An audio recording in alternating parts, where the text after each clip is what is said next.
El mole, un platillo creado por error. El mole, ese exquisito platillo, representa siglos de tradición hervidos en una cazuela. Nadie sabe con certeza cuál fue el verdadero momento de su creación, pero muchos aseguran que su origen es tan insólito como fascinante. Su historia está envuelta en relatos que mezclan lo divino con lo humano y lo accidental con lo ceremonial.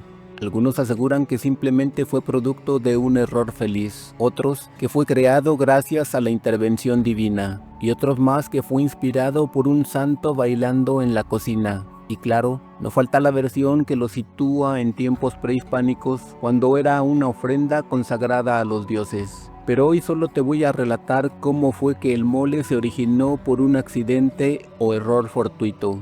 Este es el insólito relato de lo ocurrido hacia finales del siglo XVII en la bella ciudad de Puebla. En cierta ocasión, el convento de Santa Rosa de Lima se vestía con sus mejores galas. Aquella no era una mañana cualquiera. Las monjas encargadas de la cocina corrían de un lado para otro con mucho afán.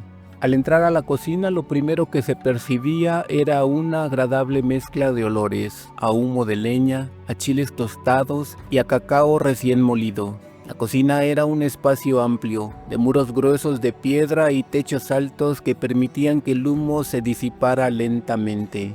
La luz entraba apenas por algunas ventanas pequeñas, creando un ambiente semioscuro en el que los fogones hacían las funciones de un candil.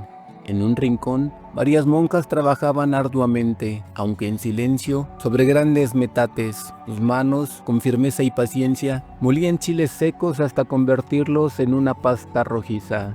El sonido del tejolote y del metate era constante, y marcaba el ritmo del trabajo.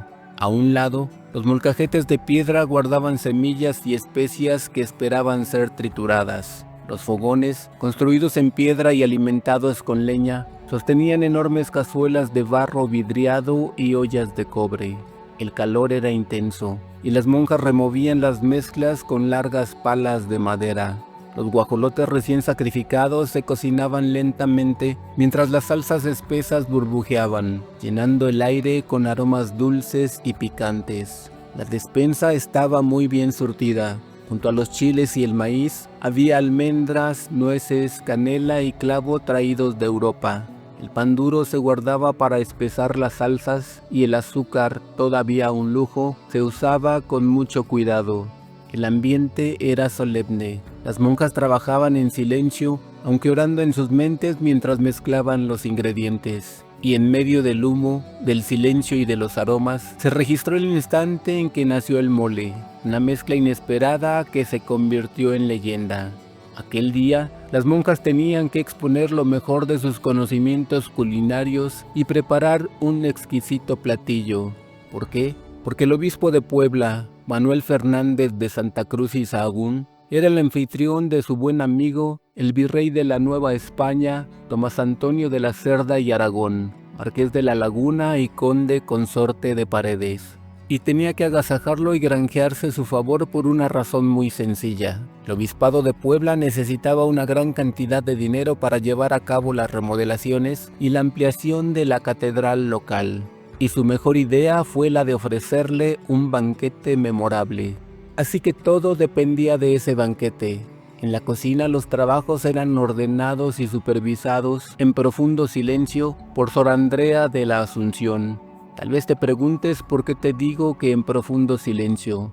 Pues porque en el convento de Santa Rosa de Lima, las monjas guardaban voto de silencio y debido a eso las órdenes se daban por medio de señas. Así que los únicos ruidos eran los de los platones chocando sobre las mesas, los de los cuchillos partiendo algún trozo de carne o verdura, los de las moliendas en metates y molcajetes y por supuesto los de los pasos apresurados de las hermanas dominicas. Mientras indicaba a las hermanas qué debían hacer, Sor Andrea de la Asunción se afanaba mezclando los 20 ingredientes que había decidido utilizar en la preparación de la salsa en la que sumergiría los guajolotes recién sacrificados. Algunos intuyen que su idea era crear un platillo que mezclara ingredientes tradicionales de lo que hoy son México y España. Esto es, chiles secos como el ancho, el chipotle, el mulato y el pasilla, almendras, pasas, plátano macho, ajonjolí, cacahuate, canela, comino, clavo, ajo, cebolla y jitomate.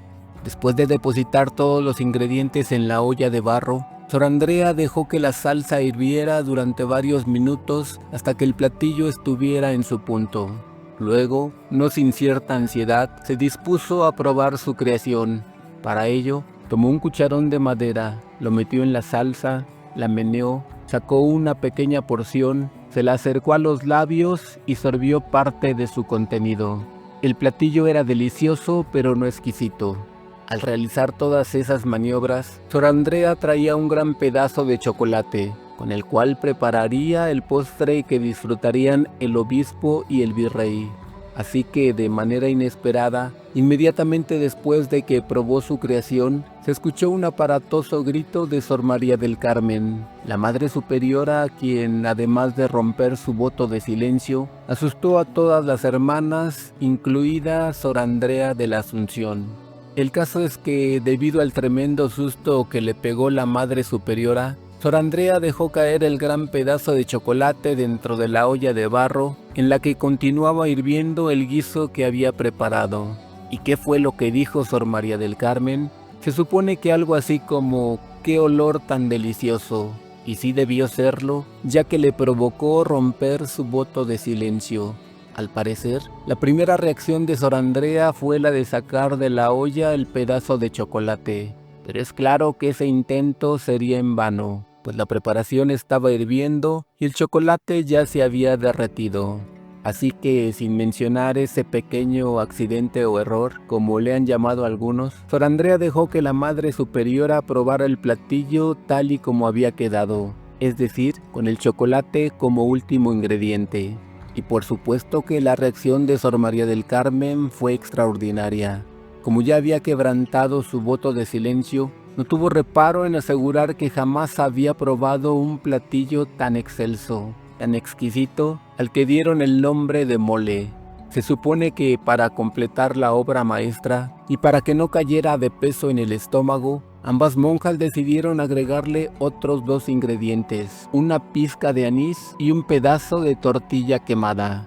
Se dice que horas más tarde, el obispo de Puebla, Manuel Fernández de Santa Cruz y Sahagún, y su buen amigo el virrey de la Nueva España, Tomás Antonio de la Cerda y Aragón, marqués de la Laguna y conde consorte de Paredes, disfrutaron de un platillo digno de los propios dioses.